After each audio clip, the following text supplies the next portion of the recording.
We'd like to welcome each and every individual to Voices of Integrity with Young Men podcast. And so today we're doing a topic, and the topic is abusive people. Like abusive people. This could be men or women. And so Kenny and Luke are on an interesting project in their company. And Kenny realized this morning about why somebody, we're not going to name names, of course, we just don't do that. Well, sometimes we do. See, this is what I have found with abusive people. The thing that's weird about abusive people is they often congregate together. They're with other abusive people. It's strange. You'd think that they wouldn't, but they do, because they congregate together, come together, and then they abuse people outside of their own particular group. And so Kenny made the observation that there's an individual that when he wants something from you, he's really nice. When he's not, then he's, it's like, then he abuses you. And so, Kenny, thoughts on this and what you do and how you approach, abusive people? Well, I'm not really sure how to best approach it. Yeah, how to handle a situation like that, because it seems to others around you in that certain situation when it's hard for you to kind of try and help them out, trying to teach them a lesson if they're nice to you. You just want to be nice to them because things are good. Why would you want to cause conflict if everything's great? But then nothing seems to change. So then it just goes on and on. And then at the moment when they're abusing you, this is what I've found in this situation, is I don't know how to respond to that. Being a parent of 7 children, you learn how to do these things. So, one of the children, let's say, pinches another child when they're small. They pinch them and they hurt. It hurts when you get pinched. And you can go ahead with some children, you can just correct them. But with a number of children, the only way to go ahead and get them to learn is to pinch them back. Now, this goes against all kinds of teaching and spiritual, especially in the Christian world, where you're not supposed to do that. You're supposed to go ahead and turn the other cheek. You're supposed to take the abuse. You're not supposed to pinch them back. And so I think this is where the driver tends to be the one that will go ahead and prevent that, stop the abuse from happening. So on a certain situation, is this R-rated? Like, can there be language on here? Right.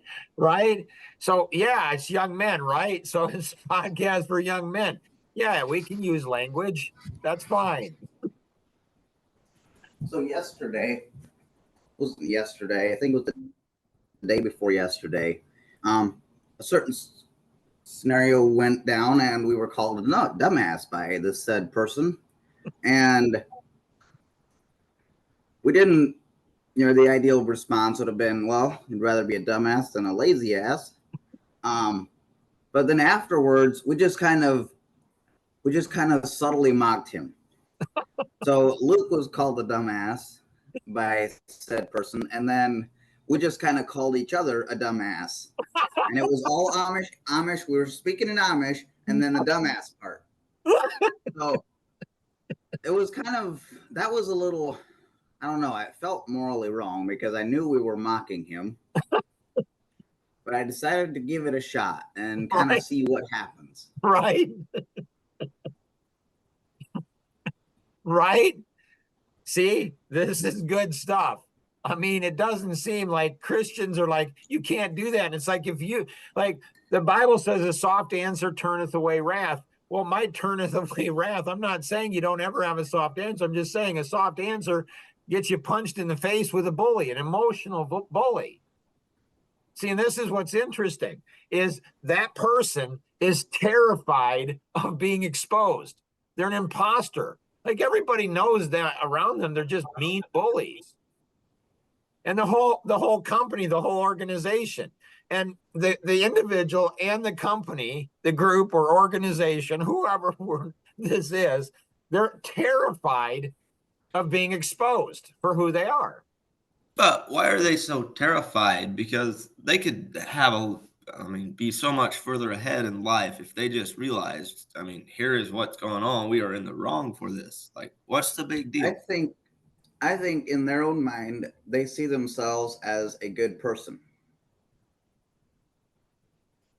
And if they're revealed, or if the truth is revealed to them, the people around them, and it hurts their ego or it hurts their Good person. yeah. Yeah, it goes into the quantum feeling model. They have a lot of feelings. And they have feelings of entitlement, self-righteousness, and they're victims. And they don't even see it. Mm-hmm. Like they don't even see it. Did a podcast yesterday with Bill Hollum and his team. And I'm telling you, it's like the truth will set you free. Why don't people want the truth? And so the vaccine against entitlement is thankfulness.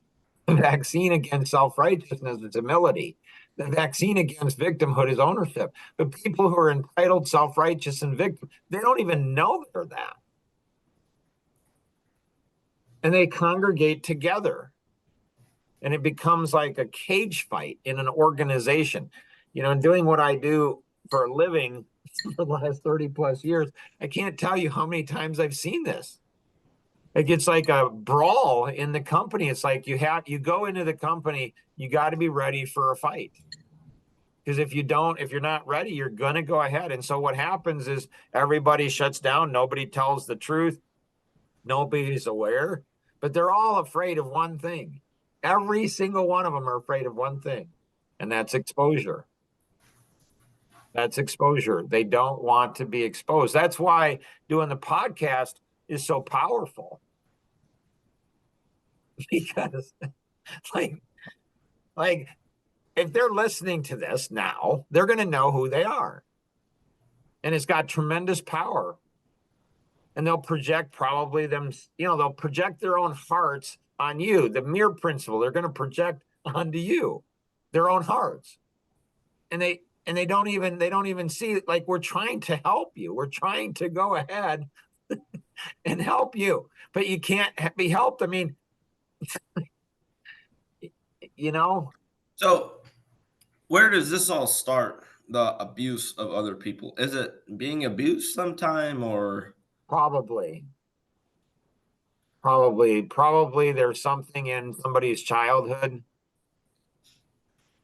There's something in somebody's childhood probably that went ahead and has not been resolved.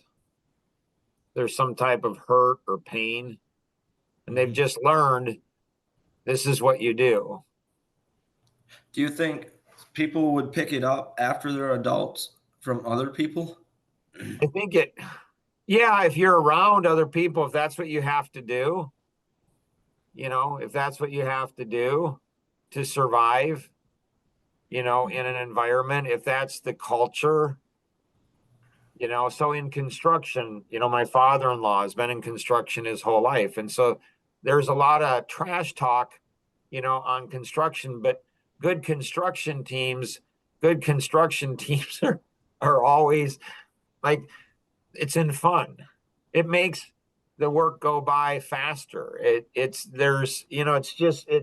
fun. It's not negative. I mean, Kenny, you had shared something about when you were younger and you felt you were the butt of jokes and how that wasn't good. And I asked you, do you feel you're still a butt of jokes? And you said, yeah. I said, do you feel bad? And you said, no. What is that? It's actually confidence. Like maybe people are mocking you, maybe not. Although we've got another podcast with a woman, CPA out of New York area.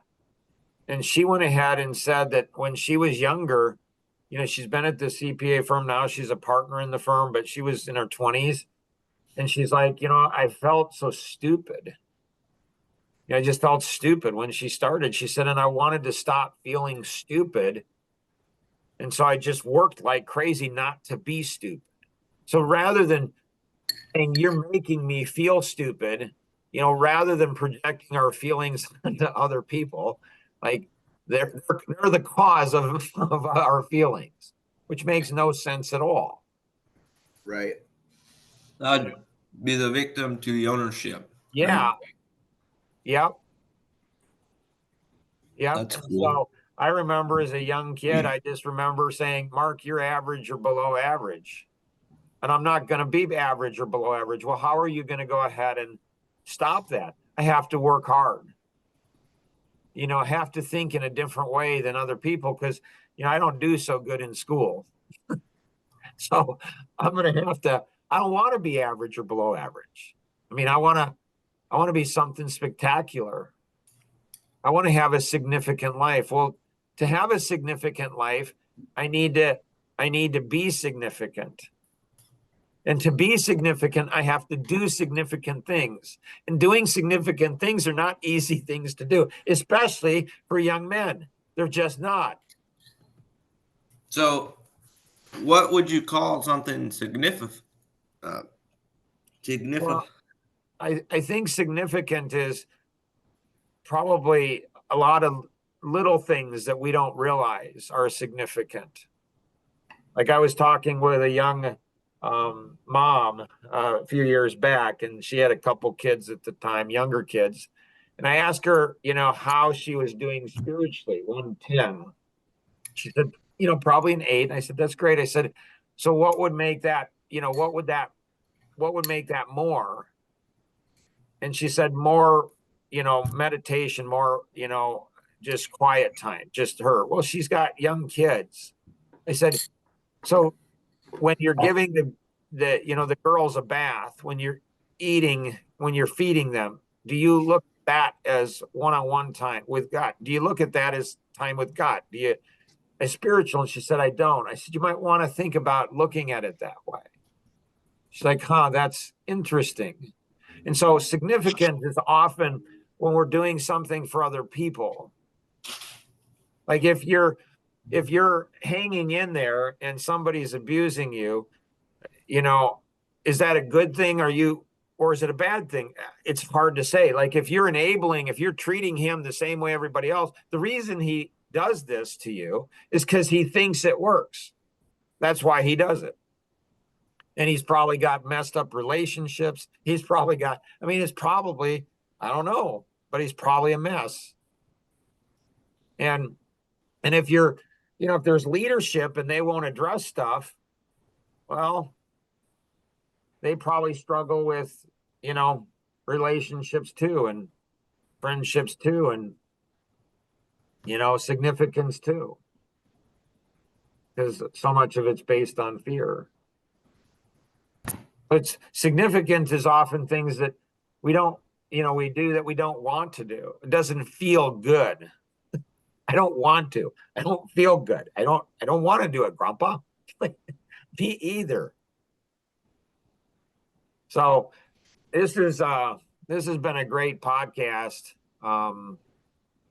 And there's a lot more that we could talk about on abuse. I mean, when you talk about somebody emotionally abusing us, the only way that can happen is if they're stronger than we are.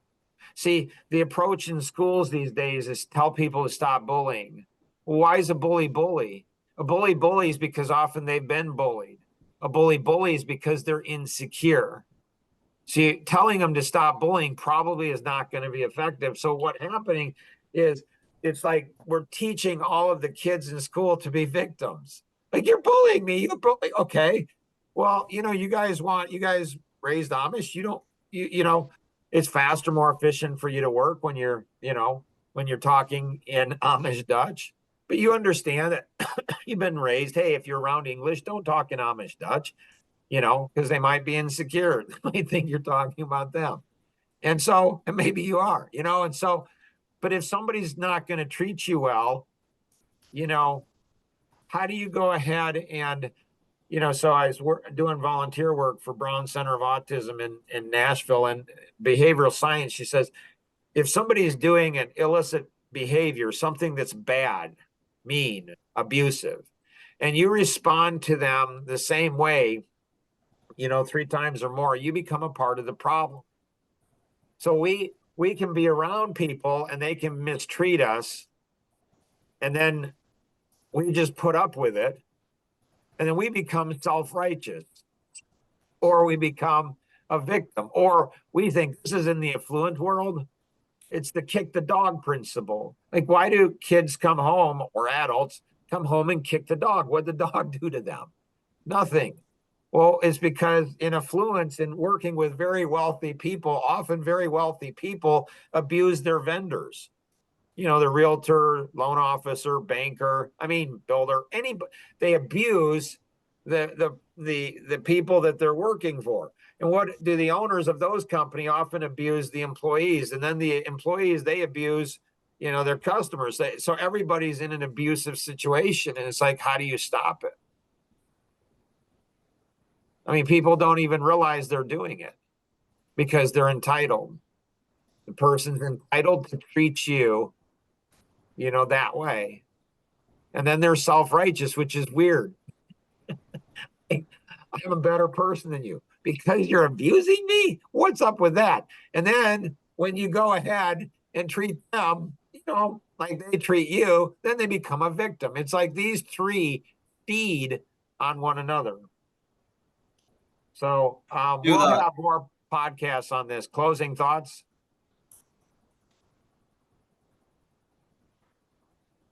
We good? Not really. No. Okay. So we're going to have more on this, and this is, share this with other young men. Young men, by the way, if you didn't have a dad that just made you fear ever improperly touching or harming a woman, the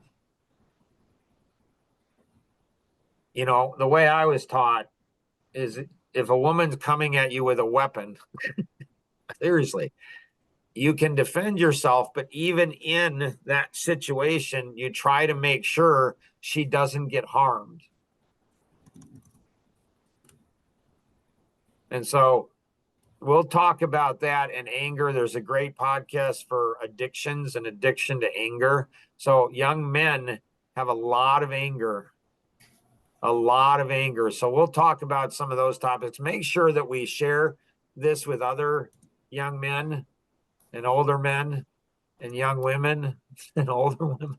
Like, share this with other people. This is interesting on some of these topics on what we're seeing. If you have any questions, connect with the individual who invited you to participate. Oh, don't forget to join the Life GPS.